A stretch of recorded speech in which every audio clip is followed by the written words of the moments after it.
Hola a todos, bienvenidos al canal de Celina Innovaciones Crochet.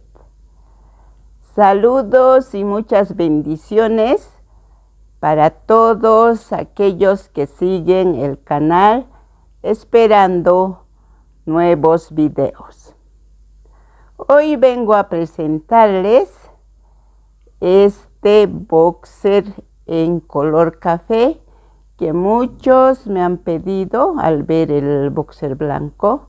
La mayoría querían o tenían esta raza en color miel.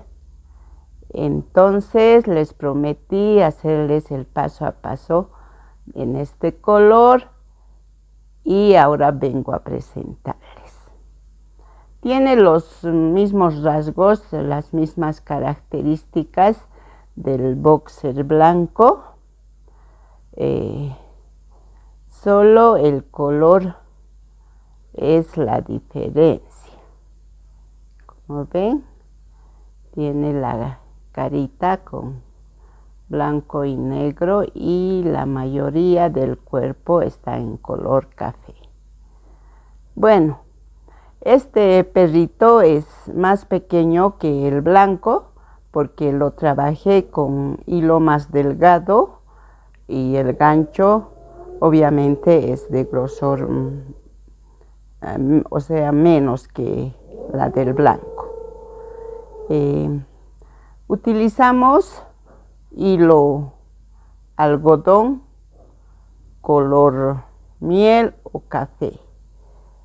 Aproximadamente 50 gramos del blanco, no es mucho, serán unos 10 gramos, del negro, un poquito de negro.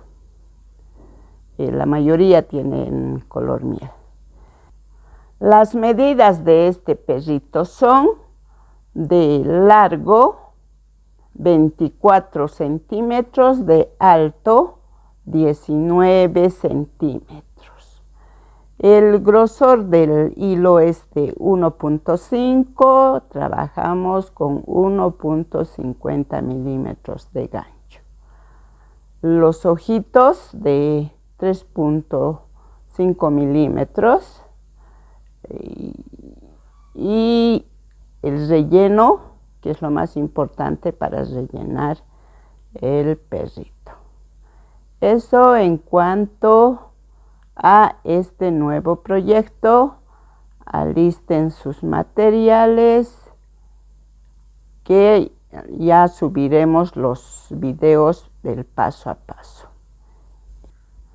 Antes de terminar este video, quiero hacer llegar mis más cariñosos saludos a las nuevas crocheteras platino y también a las crocheteras activas que siempre mes a mes están renovando su membresía.